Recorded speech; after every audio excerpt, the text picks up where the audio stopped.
పగిలిపోయిన పవన్ కళ్యాణ్ గాజుముక్కల పదునెంత? గాజుముక్కలతో లెక్కలు మారుతాయా? సినిమా వేదికగా పవన్ చేస్తున్న ప్రచారం ఫలిస్తుందా? లేటెస్ట్గా ఉస్తాద్ బ్లేజ్ అంటూ పవన్ కళ్యాణ్ ఉస్తాద్ భగత్ సింగ్ గ్లిమ్స్ చూసిన తర్వాత చాలా మంది నుంచి వినిపిస్తున్న ప్రశ్నలు ఇవే. జనసేన అధినేతగా పవన్ కళ్యాణ్ ఎలాగైనా ముఖ్యమంత్రి జగన్మోహన్ రెడ్డిని గద్దెదించాలని కంకణం కట్టుకున్నారు. ఈ క్రమంలోనే ఈ గ్లిమ్స్ కనిపిస్తుంది. కొన్నాళ్ళుగా వరుసగా పొలిటికల్ మూవీస్ వస్తూనే ఉన్నాయి.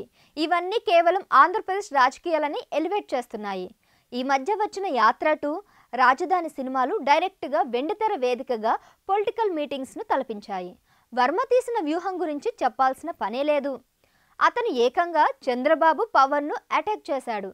ఇక ఇప్పుడు తన వంతు అన్నట్టుగా పవన్ కళ్యాణ్ సడన్గా గ్లిమ్స్తో సర్ప్రైజ్ చేశాడు.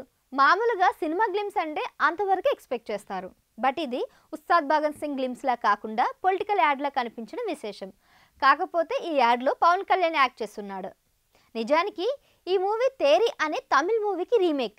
అయినా హరీష్ శంకర్ మార్పులు చాలానే చేసినట్టున్నారు. పైగా పొలిటికల్ ఫ్లేవర్ కూడా యాడ్ అయ్యిందన్నట్టుగా ఈ గ్లిమ్స్ చూస్తే అర్థమవుతుంది. పోలీస్ స్టేషన్లో ఒక పోలీస్ మరో పోలీస్ అయిన పవన్ను నీ స్థాయి ఇది అంటూ టీ గ్లాసును కింద పడేస్తాడు. పగిలిపోయిన గాజు గ్లాసులోని ముక్కలు ఏరుకొని పగిలిన గాజు పగిలే కొద్దీ పదునెక్కుద్ది, ఖచ్చితంగా గుర్తుపెట్టుకో. గ్లాస్ అంటే సైజు కాదు, సైన్యం, కనిపించని సైన్యం అంటూ ఆవేశంగా చెప్పిన డైలాగ్ ఫ్యాన్స్కు కిక్కిస్తుందని చెప్పాలి. బట్ ఈ కిక్ ఓట్ల వరకు వెళ్తుందనేదే పెద్ద ప్రశ్న. మొత్తంగా ఇది చూశాక పవన్ కళ్యాణ్ కూడా పొలిటికల్ యాడ్ చేశాడంటూ జగన్ టీం నుంచి సెటర్స్ వస్తున్నాయి.